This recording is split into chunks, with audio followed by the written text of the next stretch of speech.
Shalom saudara-saudari yang terkasih di dalam Tuhan. Senang rasanya bisa kembali hadir dan berjumpa di renungan pada hari ini. Hari ini, kita akan merenungkan firman Tuhan dari kitab 1 Yohanes pasal yang kelima, ayat yang pertama sampai ayat yang kelima.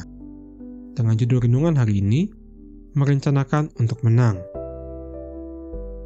Saudaraku, setiap hari kita berada dalam sebuah pertandingan. Pertandingan iman, pertandingan melawan dosa, melawan keputusasaan, dan bahkan melawan godaan dunia yang begitu menggoda dan mengintimidasi. Dan apakah kita sudah siap untuk menang hari ini?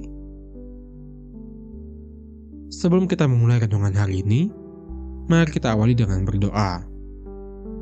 Bapa kami yang di surga, kami mengucap syukur atas hari yang baru yang Engkau anugerahkan kepada kami.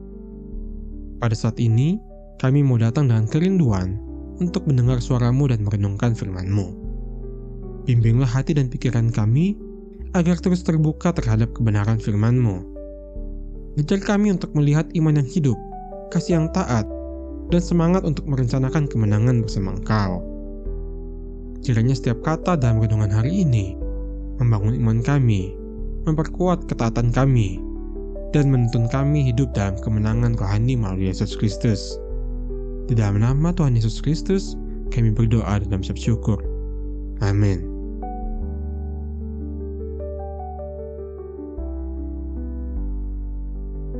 Saudara yang terkasih, mari kita renungkan sejenak. Bagaimana kita memulai hari ini? Apakah dengan doa dan penyerahan diri kepada Tuhan? Atau justru dimulai dengan terburu-buru, terjebak rutinitas, dan tidak punya arah? Firman Tuhan berkata dari 1 Yohanes pasal yang kelima ayat yang pertama. Setiap orang yang percaya bahwa Yesus adalah Kristus, lahir dari Allah, dan setiap orang yang mengasihi Dia yang melahirkan, mengasihi juga Dia yang lahir daripadanya. Artinya, iman kepada Yesus adalah titik awal. Dan iman itu bukan sekedar percaya di mulut. Iman adalah dasar untuk merencanakan kemenangan. Karena dari iman, lahir perbuatan. Kita perlu bertanya setiap pagi, Tuhan, bagaimana aku bisa menang hari ini? Bagaimana aku bisa menyenangkan-Mu hari ini? Lalu, apa tandanya ketika kita menang? Ayat 2 dan ayat 3 berkata, inilah tandanya bahwa kita mengasihi anak-anak Allah, yaitu apabila kita mengasihi Allah serta melakukan perintah-perintahnya. Sebab inilah kasih kepada Allah, yaitu bahwa kita menuruti perintah-perintahnya. Perintah-perintahnya itu tidak berat. Saudaraku, banyak dari kita merasa perintah Tuhan itu berat. Lantas, kenapa bisa berat? Karena kita lebih fokus pada diri sendiri dan kenyamanan dunia. Tetapi, saat fokus kita beralih kepada Tuhan, kasih Tuhan akan memampukan kita. Ketaatan bukan lagi menjadi sebuah beban, tetapi sebuah kehormatan.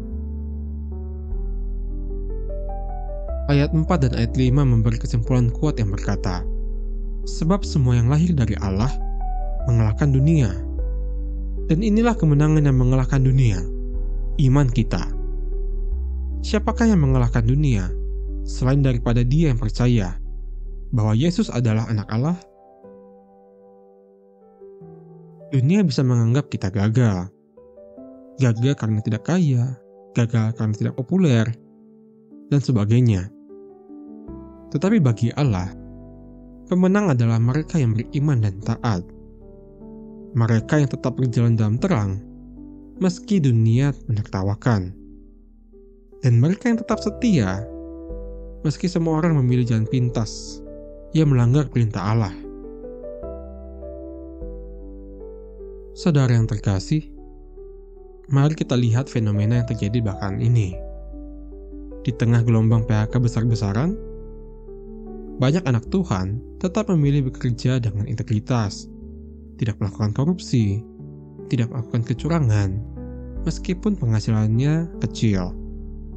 Kadang mereka ditertawakan dan dianggap bodoh oleh rekan-rekannya. Tapi mereka tetap berdiri teguh dalam iman. Di mata dunia, mereka kalah. Namun di mata Allah, mereka adalah pemenang. Saudaraku, jangan takut disebut gagal oleh dunia. Jangan minder karena kita hidup benar dan terlihat biasa-biasa saja. Karena iman kita kepada Kristus yang dibuktikan lewat ketaatan dan kasih, itulah kemenangan yang sejati. Mari kita rencanakan untuk menang hari ini. Mulai dengan doa, lanjutkan dengan iman, teguhkan dengan tindakan. Iman kita yang hidup kepada Kristus membuat kita mampu mengalahkan dunia. Mari kita berdoa. Tuhan Allah kami yang hidup dan setia, terima kasih untuk firman-Mu yang telah meneguhkan kami hari ini. Kami percaya bahwa melalui iman kepada Engkau, kami dimampukan untuk mengalahkan dunia dan hidup dalam kemenangan sejati. Tolong kami untuk tidak hanya menjadi pendengar, tetapi juga pelaku firman Tuhan. Dan bentuklah hati kami agar selalu mengasihi Engkau dengan ketaatan yang tulus. Dan berikanlah kami kekuatan untuk hidup sesuai perintah-Mu. Karena kami tahu, perintah-Mu tidak berat bagi yang mengasihi Engkau. Kiranya, hidup kami hari ini menjadi kesaksian nyata akan kasih, iman, dan kemenangan yang berasal dari Engkau. Di dalam nama Tuhan Yesus Kristus, kami mengucap syukur dan berdoa. Amin. Saudara, terima kasih telah menyaksikan renungan hari ini. Jika renungan ini memberkati hidupmu dan menguatkan imanmu, jangan lupa untuk like, share, dan subscribe ke channel ini, agar lebih banyak orang dikuatkan oleh firman Tuhan. Mari terus bertumbuh bersama dalam kasih dan ketaatan kepada Kristus. Dan jadilah bagian dari komunitas yang haus akan firman Tuhan. Sampai jumpa di renungan selanjutnya. Tuhan Yesus memberkati.